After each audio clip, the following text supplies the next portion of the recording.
Done. There it goes. The ding happened. We're on recording. This is another um, call with Mason that we're recording for Seeds of Wisdom. And he's got a topic of American law and courtrooms on his mind and is going to share some knowledge with us. This is for Seeds of Wisdom and wholly owned by Salty Toes. And it's Mike Mason's uh, Mike Mason's information, and he's going to share with us for a few minutes. It'll probably be half an hour or so, and just enjoy. So take it away, Mason. Okay, low tide. Um, yeah, I was looking at some videos and stuff on the internet, and something just passed through my brain. It had to do with the courtroom procedures and the different things that have changed considerably in our system from what at once upon a time started to be real law, but then turned out to be just a bunch of civil rules and things governing a bunch of subject people. And most people may have an idea about what a writ of error was once. That was part of the first part of our history in the legal system was all about the writs of error. And the Supreme Court, in a couple of court cases, Finn versus Home and Bennett versus Butterworth, there were a couple of states that were kind of running off goofy sideways with their application with respect to the remedies for different problems. And I think Texas was one of these. And what began to transpire initially with this writ of error, it's been identified by in several different law dictionaries and stuff as a writ of right. And that writ of error was distinguished from an appeal. And the writ of error had to do specifically with the rights of life, liberty, and property of the people as citizens of the state. And it was a writ of right for them specific because it had to do with their sovereignty. And even though it was a lot of really, I'll say, misstated identification of different things that have been going on in our early history, but we're coming to a place now where there are more and more people are starting to wake up to the possibility that maybe there are things that have been changed, eliminated in our early history that maybe shouldn't have been. And as it turns out, where things are going right now, as people begin to wake up and begin to have questions involving their what was once called unalienable, has turned into a bunch of taxable, regulatable, licensable privileges by some controlling factor that snuck its way into the back door and has managed to take control of our entire system. So, uh, as a matter of fact, okay, the writ of error was and still is a writ of right. And there's no legislative act that is constitutionally seated that could eliminate that, even though it was very crazy backdoored out of our system by the court system because the whole court system was taken over by the reptilian side of this whole planetary controller thing. So as we move into this new era of awakened souls, uh, the people that are qualified, who can stand up and claim their, as a title might be, Her Ladyship or His Excellency, uh, each and every one of us, as members of this federal citizen, um, sovereign citizen, freehold, allodium title, unalienable rights movement, which is something that has been a long time coming in the history of mankind. We're now approaching that point where it's going to be part of your responsibilities to know and understand how these different elements are to be looked at and whether or not they're going to be courts seated, which I'm waiting to see a complete overthrow of this reptilian admiralty maritime civil law system. And we're going to revert into a time and a group of people who have a different idea about the law as it applies to the people in their sovereign private capacity and their unalienable rights that supposedly the Declaration of Independence and all these new found states, at least the original 13, had somehow implemented into their original statutes, and this is not the same in all the states, by the way, but there was an occasion where every once in a while you'd see something crop up that was an appropriate word used for somebody who was trying to challenge a jurisdiction. Um, as it's turned out, in today's system, virtually every single court, I don't care where you find it. I keep hearing this thing about some ultimate Supreme Court in Philadelphia. I can't imagine who runs that one. Uh, and there's also supposedly some district courts in some of the counties where there claims to be people who have some kind of separate jurisdiction that the sovereignty can somehow get a remedy in. And I've heard rumors about it. I've seen some case law on it, but so far that I've been able to determine, there hasn't been anything involving the mandates upon a system to engage in the acts that would ultimately give the people back specific their allodium land titles, their exempt license plates, their diplomatic or sovereign ID, however you want to identify that, and their do not detains and all of that based on the loss of someone's life, liberty, or property, which is the only way you can charge a citizen, a member of the state, a citizen of the state, with a crime. It's got to be a common law crime.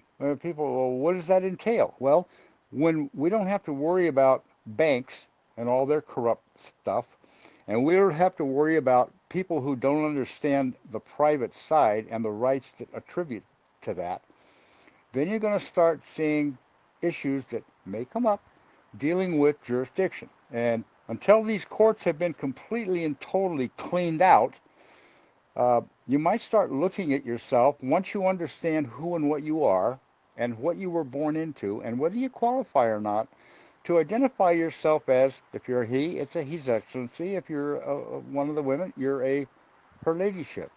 Well, that's not a title. That's not some kind of I'm a king or a queen. Just because we technically qualified under the word prince or princess, that still, most people attribute that with the word sovereignty. And in fact, the founders were adamantly annoyed by the use of the term only because of where they came from. So it's not going to be a difficult thing for the people who are all get in the right mindset to know who and what they are, what their rights are, and what the court system was created to address. And of course, that also means that whoever might be sitting at the head, at the bench up there, he's also got to be qualified as one of the sovereignty, or he can't sit in that courtroom because that courtroom doesn't belong to the justice system. It belongs to the sovereignty, and that's the people as citizens of the state. So you're going to get the idea of where you actually stand in relationship to the present system until it's been completely converted. And all I can tell you is this. There's a jurisdictional writ that is specific to the jurisdiction of not only the court, but to the territory the court's sitting in, the land it's sitting on, and the rules that it uses to prosecute, govern, control, and make people follow in order to get their equitable claims. Remember, there's no more rights in their system. It's all about equity. And the equity has been transferred from the people amongst themselves to a bunch of subjects and the government controlling them. So this equity thing and the civil code, civil rules, civil procedures are all just about that. So if you get yourself caught up in a system like you're having an issue with a bank or with the sheriff or with the county tax assessor or a local police department, I don't care what it is, and you find yourself in having to deal with this court system, there's a beginning part to this that isolates and separates you from their jurisdiction. And there's a couple of things that I'll bring up here. One of them is called a peremptory challenge. Uh, that's a document that you could put together asking the judge to qualify himself as a member of the state or a citizen of the state.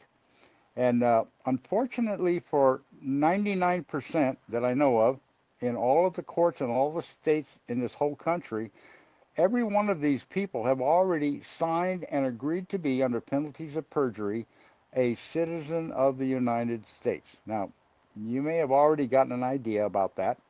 And so when you ask them to identify themselves as a whatever status they're claiming, that they took an oath to the Constitution, and to identify their identification according to the oath they took, tell them to show you, or ask them specifically, is your status of citizenship, is it a result of your oath to the Article 4, Section 2 of the Constitution, or to the 14th Amendment? That's a simple question. Now, if you've got the ex parte Frank Knowles case, which has already been published, you're going to know that technically in our system there is no such thing. And Congress has tried to shove that thing down the people's throats since its inception. You know, it showed up in Article 1 of the original Constitution. And it also showed up in the 14th Amendment.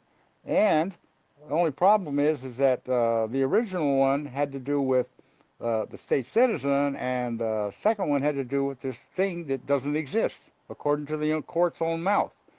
So you can do a peremptory challenge up first. Now, if you want to include an abatement along with that, the abatement would be for the court. And remember, they're going to bring you into the court under the all caps name.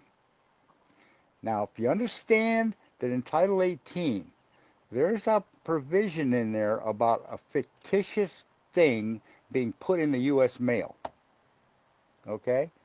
So when they take a document, especially if it's a court-issued document or one of the system's documents, and they summon you in some way into that proceeding or that hearing, and they put it in all uppercase, they have just committed a crime that's identified in Title 18 as something that is fictitious that's been placed in the U.S. mail.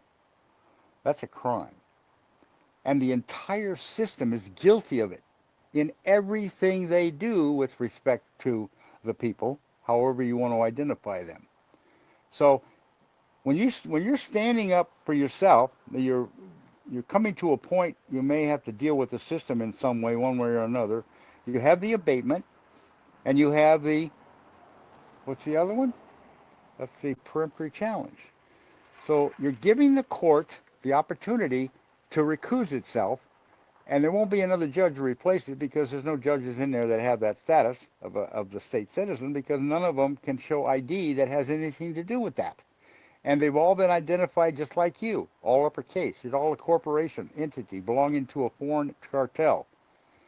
So if you can't get this little piece of it in your head as a precursor to anything you might be drug into court to deal with, I don't care if it's your mortgage company who says you owe them a mortgage, and there's a whole bunch of interesting things that go with that, like you're challenging the bank to produce the original color copy of the note they claim they have in order to foreclose on the property. And they're not in possession of the property, nor do they have the original note. And then you want them to produce the books and records that show that, oh, how was this loan funded? Let me see the account that the check was written against, and let me see the balance sheets on your courts on your in your ledger books on the day that that note was created, within a 3-day window, and what your ledger shows. Did it go up the amount of the note or down the amount of the note? Did you loan something, or did you get increase on your balance sheets as a result of that note? Now, these are little questions that I don't care who you are. I don't care what situation you're in or position you're in. If you're in any kind of a mortgage agreement, and I don't care if it's for a new car, I don't care if it's for a house, I don't care what it is. Anytime you deal with banks, they're going to manufacture the number right off of your promissory note. Now, there's a Missouri case that specifically identifies promissory notes that it's not allowed in this country. Why? Because it's a paper debt instrument. It's not lawful money. So The reason for me giving you guys this particular little pieces of our system is for those that may be engaged right now in a court battle somewhere that they may or may not understand who they are in this system and what their rights are in it. And if you can't stand up and claim your status correctly and challenge the jurisdiction of the entity that's claiming they have jurisdiction over you, and force them to produce the evidence that gives them that jurisdiction, which would be, oh look, you signed this 1040. Or should, really? Oh, you mean that's what made me a corporation? Yeah, well, I'll abate that right now.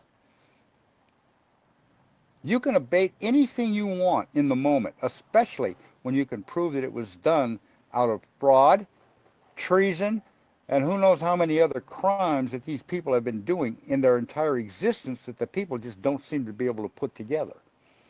But this is not rocket science. And so I'm doing this because I was prompted, and all these little pieces that I'm telling you about, I've done. We're moving to a time in history where the people are going to be reasserting their absolute sovereignty, their God given rights, and all of the private rights that go along with that. And so, as we move forward, and the people that are becoming more familiar with some of the stuff we talk about on this particular channel, your exercises, your frequencies, you're getting in touch with your higher self. There are masters out there that are just waiting for those little light bulbs to go on. And when you finally get to a point, if you have the opportunity during this timeline, I'm not going to say it's a forever thing here, but if you have the opportunity or you're in the middle of some legal proceeding, you might take a good look at what I just gave you on this call. So abatements, their jurisdiction as a U.S. Uh, yeah, they're actually remembered. Everybody in this system, until they literally can qualify their citizenship, are non-registered foreign agents. They're all agents of a foreign cartel that, by the way, is most likely already fallen. And so they're still trying to push these civil rules, admiralty codes, and all this other equitable junk down the sovereign's throat. And if the sovereign can't stand up for his own rights, then he's already destined for another trip around the wheel. However that looks to you, I don't like it, but that's the way it works. So, Mr. Mr. Lowtide, do you have any questions relative to our conversation right now? Well, not exactly. Um, I've listened to it very intently because you're speaking a very good a message to my heart, because this is the very battle, including my mortgage, is the battle that I've got to prepare myself to fight. And I've heard you speak of these things from time to time before, but I'm preparing myself to do this battle in the state that you mentioned, of the Show Me.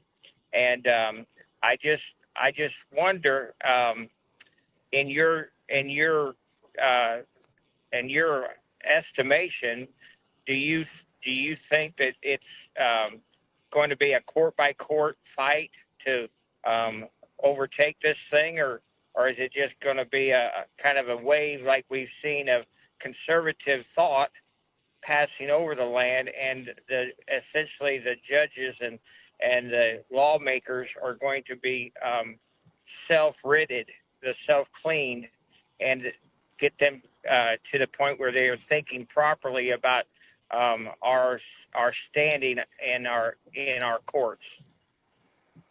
All right, low tide. This is the facts of the system as it's existing and will exist uh, from history on through other times and other ages that we've come to right now as an opportunity for the few who have the ability to stand up and say no. So if you're waiting to see if the system's going to fail, you're already lost. If you're Well, not that's standing up now and facing the thing that you don't know if it's going to last or not, oh my God, oh, I can't walk into that courtroom and stand my ground. Well, okay, yeah, buddy, I can't yeah. help you. I Now, understand. now It's a this and this is the nuts and bolts of this program. So if you're standing right now in a position of a court proceeding, that some court is already engaged you because of either the bank filed something or you're going to file something, the principles do not change. You're either going to learn and understand who and what you are and stand up to that tyranny because you have the absolute right and you have a duty to do it. Your duty is to everyone else around you to get the idea that, okay, was he willing to jeopardize himself, his property, his liberty, maybe even his life for this particular principle that he's now addressing? Yeah, because it's something you've had to do with before. And now you're getting the opportunity again to do something about it. And you have no idea how many lifetimes you've been here already. You have no idea how much knowledge you've gained from those previous lifetimes. But you're given an opportunity right now, in this moment, to stand up and face that. And this is where your spiritual strength is developed. This is where your emotional body is developed. This is where your control of your mind and your thoughts and your actions develop. This is how it happens. So if you can't lift the weights, how do you ever expect to be a weightlifter? That's what's Well, happening right now. in in training, um, in training, so to speak, I guess. Yep. Um, well, I mean, I personally don't have any standing, existing uh, foreclosures or mortgage problems, but I would like to go back and ask them to prove, in my case, why they Wait a did minute. what they did in years past. Let's back up a little bit. Are you still making mortgage payments? Yes, I am. Well, then you're in the soup, buddy. Yeah. You know how you get this thing rolling? No, I You mean, send ask you them send for let the me I'll paper. give you hang on. I'll give you a real simple step for you right now. Because see, from what I'm listening to, and I've heard this story many, many times, people object to the present condition, the situation they're having to deal with. They don't like it, and yet there's a simple step that might scare the crap out of you.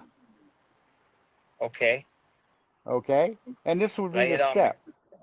You take a little letter, you write a little letter, a little note to the bank, Uh huh. and you put in there a two-page copy of the case that I've already posted called the Bank of Montgomery versus Jerome Daly. You familiar with that? No, I'm not familiar with it, but I can look it up. Yeah, you betcha. And you should have already read the case because I brought it up more than once. But the point is this: that case confirms and verifies 1,000% that the note you wrote or that you signed paid for the loan. Okay. Done deal. Yeah. Now, that's the case. That's what it says. And that's why the judge in that case was killed. Oh my. Oh my. Oh my God. What? Yeah.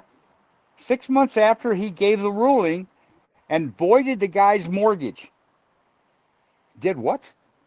Yeah, he voided the mortgage. Why? Because the CFO, the chief financial officer of the Bank of Montgomery, was on the stand under penalty of perjury, and it was asked the question: how did this loan, how was this mortgage thing funded? And you know the answer? With He the didn't note. have an answer. With the He note. didn't. Yeah, with the note. Yeah. The note paid the loan. What do you mean? Wow. Well, we deposited that in our bank, and then we send the guy a bill to pay back. What? What are you talking about? How do you send him a bill after he paid for the note? Well, that's we've been authorized to do that under HCR 192 because the people are all mortgaged for the creation of paper money in our system. That Federal Reserve thing. That was the snake's idea of how to screw everybody out of everything. Yeah.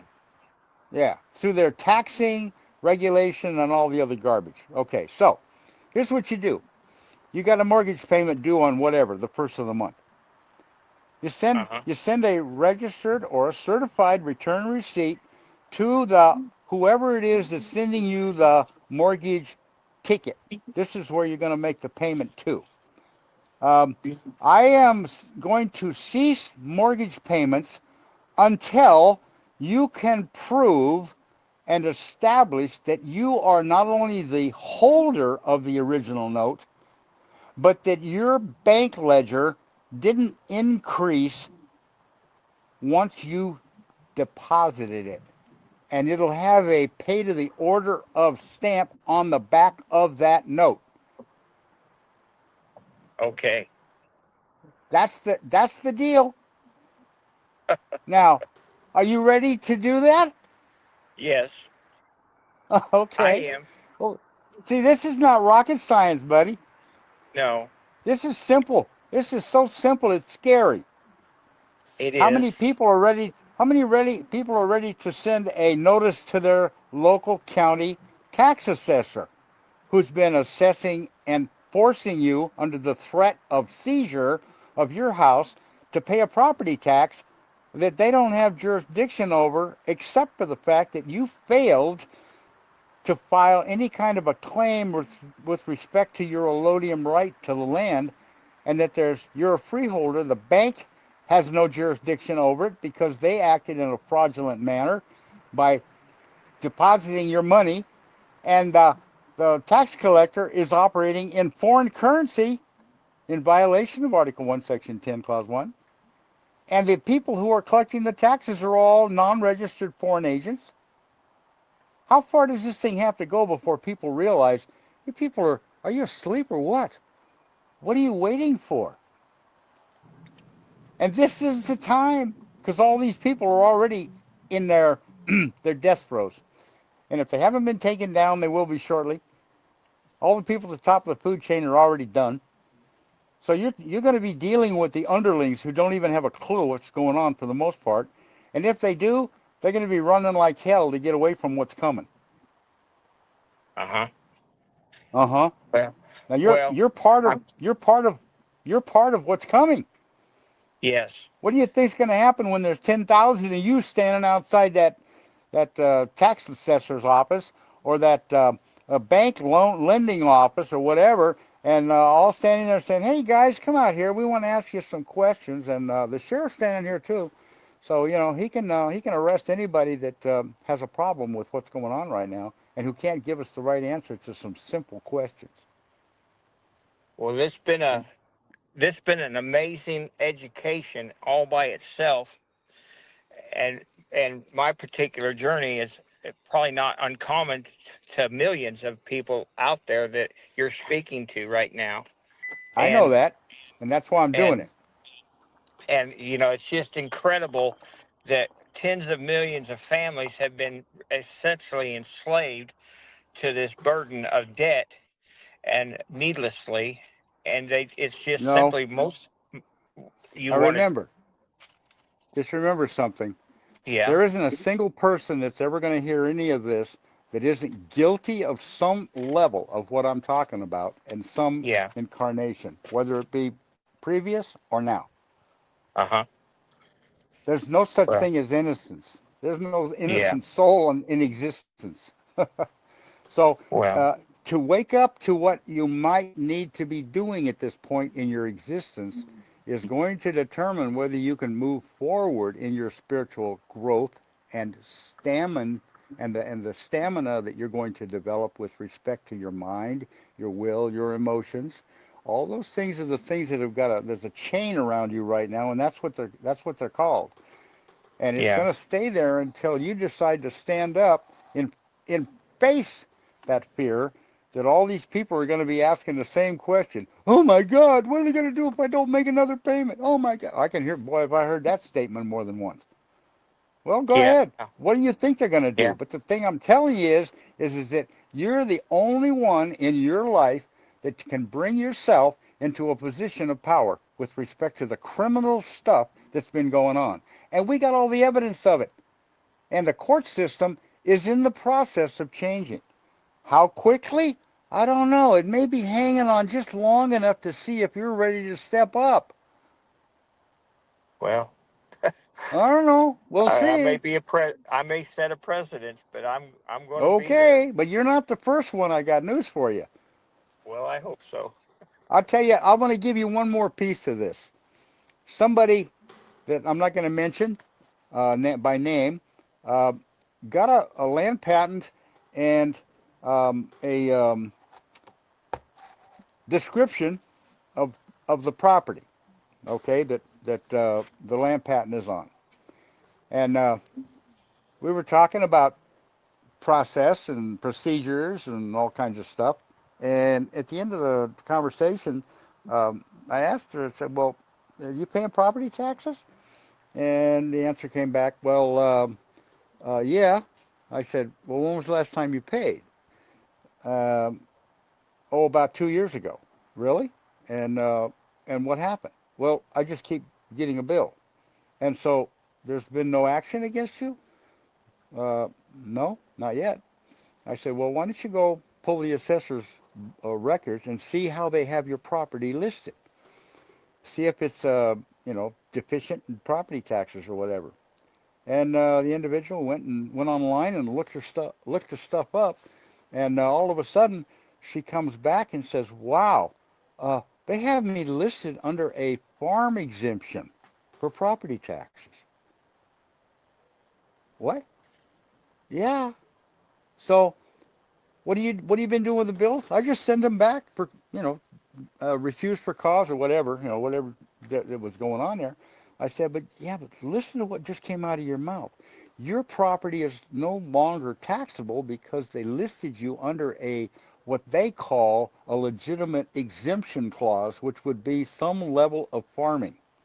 So your property must be a little bigger than, we'll say, an acre, although it wouldn't have to be. It could be any size. You could have a planter box growing in your kitchen window with fruit or vegetables in it or whatever. That's farming. I don't care how big it is. But see, that's the little things that people, until you stick your nose far enough into the system, you may not find any of these things I'm telling you about. And if you don't have a system that recognizes a farm exemption on property taxes, you might want to file a little action in your local court and ask that agency, if you're on an equal footing with the rest of the states in this nation, how come they have farming exemptions and you don't? Oh, It's a this good is question. nuts. This is Yeah. nuts. How could you ask such a crazy question like that? Well, does the sovereign have the right to plant? And does the sovereign have a right to the soil that he plants in? That's pretty funny. Yeah, I could just imagine somebody telling the king, we're gonna come and tax you on your garden." Yeah, well, you better bring a big gun because I got a bigger one than you. Well, this is amazing because, like myself, my land and my actual purchase or contract was for one plot of land, and they broke it into two, and Uh like huh. you just described the majority of it Yeah. as agriculture, undeveloped agriculture land, and Well, then that can be. they Listen, there isn't a piece of dirt in this country that can't be called agricultural land. yeah, yeah. Think about that. Well, only land that's got a How house on big it, does maybe. your, wait a minute, low tide, how big does your garden have to be in order to be involved in agriculture? A quarter, Who's gonna, 100 I feet. don't Yeah, care. That's not my yeah, point. My point is, I don't yeah, care if it's a planter box in your kitchen window. yes, Yeah. yeah. Well, So I've heard it's a, every screwy idea you can imagine, and all these crazy ideas that people just don't seem to get in their head. Man, you think you're not involved in husbandry? If you live in this country, because of your absolute unalienable rights to your life, liberty, and property, you are involved in husbandry. Why? huh? Because you have the right to plant a garden wherever you're at, wherever your Yes, domicile is. I'll put it that way. Okay. yes. Uh huh. Now you don't have a And right to you don't have a right to plant a whole orchard in somebody else's backyard, so to speak. Yeah. Yeah. But they do, and so do you. You Uh just don't huh. have a big enough piece of dirt to plant it in, but that can be remedied. And Yes. there's going to be all kinds of opportunities as this thing unfolds for people to be able to support themselves on their own land, which is what was intended in the first place. I'm just looking. I'm looking forward to emancipation. I guess what I Okay, call it. emancipate. So stand up and say, "Hey, let's have a meeting of the minds here. I want to know Yeah. what you do and how you do it, and these are my questions that you're going to have to establish in order to be able to continue with what you're doing. Yeah. Otherwise, you might be looking at a hanging tree. You don't have to say that in your document, but the penalties, the consequences for the things they've been doing all this time to the people in this country is definitely a Gitmo trip. Yeah. Whether they know what that is or not doesn't really matter. Corporate enrichment. As Yeah, no kidding. That's corporate takeover. yeah. Yeah. Well, thank you. Thank you for the good word. Okay, does that take care of this call? It can. If you're done, I will. I guess I'm done unless you can't think of anything else. Well, I'm done, and if you need to start another call in a few minutes or something on another topic, well, I'll stop this one and send it forward, and then we'll get together on another call. Thank you. I'll let you know when I get another impression about something that the people need to hear. All right. Well, thank you. Okay. All This right. was done just for me. Well, you're not the only me out there. All right. Well, let me stop this Okay. recording. Thank you. Okay.